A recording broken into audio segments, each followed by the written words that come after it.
शिमला शहर में आवारा कुत्तों की समस्या एक बार फिर सुर्खियों में है। बुधवार को शिमला के ढली में 8 साल के बच्चे को कुत्तों के झुंड ने बुरी तरह से घायल कर दिया। इस घटना ने न केवल स्थानीय नागरिकों को झकझोर दिया, बल्कि नगर निगम की समस्या से निजात दिलाने के कई वर्षों से किए जा रहे दावों पर भी गंभीर सवाल खड़े कर दिए हैं।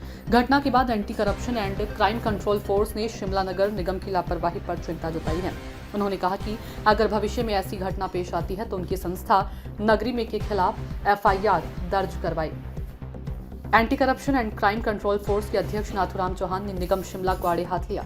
नगर निगम शिमला की जिम्मेदारी है शहर में लोगों की सुविधा उपलब्ध करवाना, लेकिन शिमला शहर में बंदरों और कुत्तों का आतंक दिनों दिन बढ़ रहा है। बीते कल नगर निगम के हाउस में समस्या को लेकर हुए हंगामे के बीच महापौर बार बार ये कहते नजर आए कि घटना रोज की बात है। नाथूराम चौहान ने महापौर के इस बयान को गैर जिम्मेदाराना करार देते हुए कहा कि उन्हें अपनी जिम्मेदारी को मानते हुए पद से इस्तीफा देना चाहिए।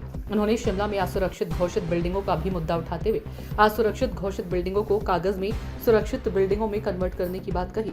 नगर निगम शिमला के नियमों के तहत ये कह रहा है कि कहना मुश्किल है, जबकि वर्ष 2017 के आंकड़ों के अनुसार शिमला शहर में 130 के करीब असुरक्षित भवन थे।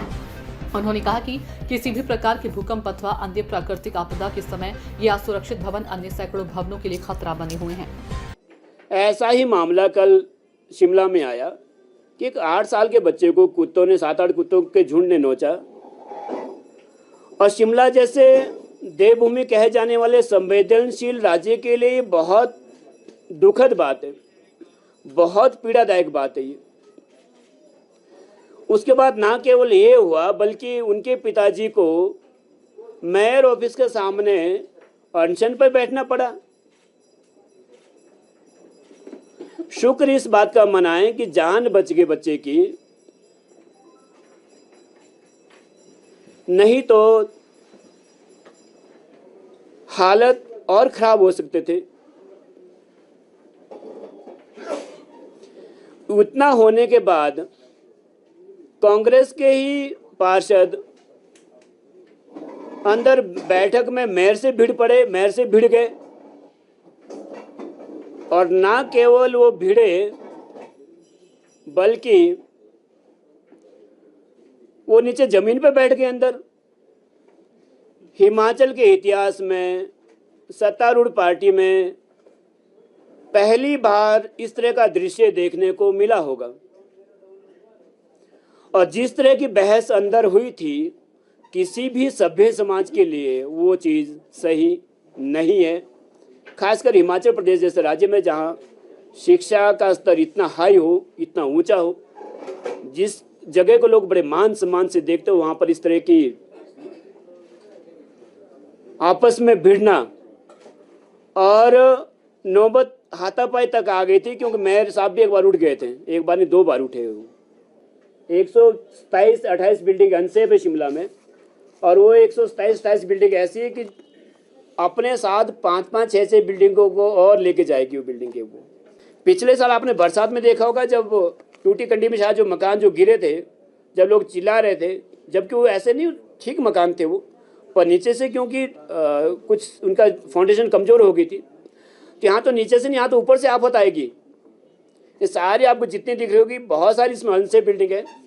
और ना केवल रहने के लिए रिहायश नहीं है, इसमें तो कमर्शियल एक्टिविटीज़ भी हो रही है साथ में। उसकी वीडियोज़, उसकी फ़ोटोज़ सारी है हमारे पास, पूरा डाटा पूरा रखा गया है। कुछ ऐसे से तगड़े तगड़े लोग भी है कि पहले अनसेव और 1 हफ्ते में सेव, है ना, हद है। उसके डॉक्यूमेंट साथ में। अनसेफ बिल्डिंग 1 हफ्ते में सेव कैसे हो गई, वो तरीका हमें भी बताओ, औरों को पता लगे वो तरीका।